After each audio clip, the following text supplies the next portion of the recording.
ఈ రాష్ట్రంలో పరిస్థితి ఏ రకంగా ఉందంటే, గౌరవ మాజీ ముఖ్యమంత్రి వర్యులు వైఎస్ జగన్మోహన్ రెడ్డి గారి హయాంలో పరిపాలన 3 పువ్వులు 6 కాయల్లాగా ఉంటే, ఈరోజు చంద్రబాబు నాయుడు గారి హయాంలో 3 రేపులు 6 మర్డర్లు అన్నట్లు పరిపాలన కొనసాగుతూ ఉంది. అయ్యా చంద్రబాబు నాయుడు, నీవు ఉద్యోగాలకు నోటిఫికేషన్ ఇవ్వమంటే మర్డర్లకు ఆర్డర్లు ఇస్తున్నావు. తస్మాత్ జాగ్రత్త.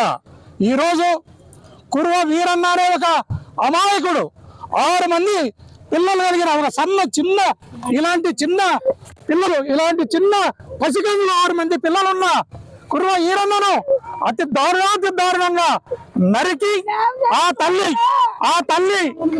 తల్లి కడుపు కోతకు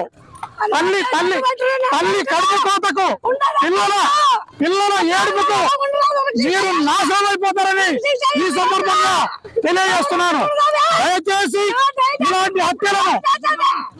ఇలాంటి హత్యలను ప్రోత్సహించకుండా చంద్రబాబు నాయుడు, దయచేసి మీరు ఇప్పటికైనా ఈ హత్యలకు పులి స్టాప్ పెట్టి మీరు సక్రమమైన పరిపాలనను చేయాలని ఈ సందర్భంగా తెలియజేస్తున్నాం. ఈ సందర్భంగా వైఎస్ఆర్ కార్యకర్తలకు కానీ, వైఎస్ఆర్ కాంగ్రెస్ పార్టీ లీడర్లకు కానీ నా మనవి, మనం సస్తూ పోతే వాళ్ళు చంపుకుంటూనే పోతారు.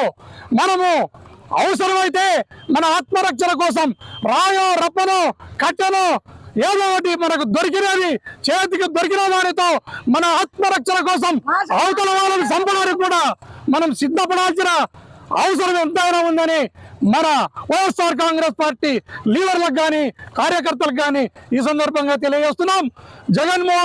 గౌరవ జగన్మోహన్ రెడ్డి గారు లండన్ నుంచి వచ్చిన తర్వాత ఈ కుటుంబాన్ని అంతా ఖచ్చితంగా ఎమ్మెల్యే ద్వారా తీసుకొని పోయి జగన్మోహన్ రెడ్డి గారి సమక్షంలో ఈ కుటుంబానికి న్యాయం జరిగే విధంగా ఒక హామీని కూడా ఇప్పిస్తామని ఈ సందర్భంగా తెలియజేస్తున్నాను. ఇలాంటి హత్యల పరంపర కొనసాగితే దీనికి ధీటుగా జవాబు చెప్పడానికి కూడా మేము సిద్ధంగా ఉన్నాం. ఇక్కడ ఎవరైతే ఇన్ఛార్జిగా ఉన్నారో గిరి మల్లేష్ గౌడ, అతని ఆధ్వర్యంలోనే అతని ఇన్స్ట్రక్షన్స్ మేరకే ఈ హత్య జరిగిందని ప్రజలు భావిస్తున్నారు, అనుకుంటున్నారు.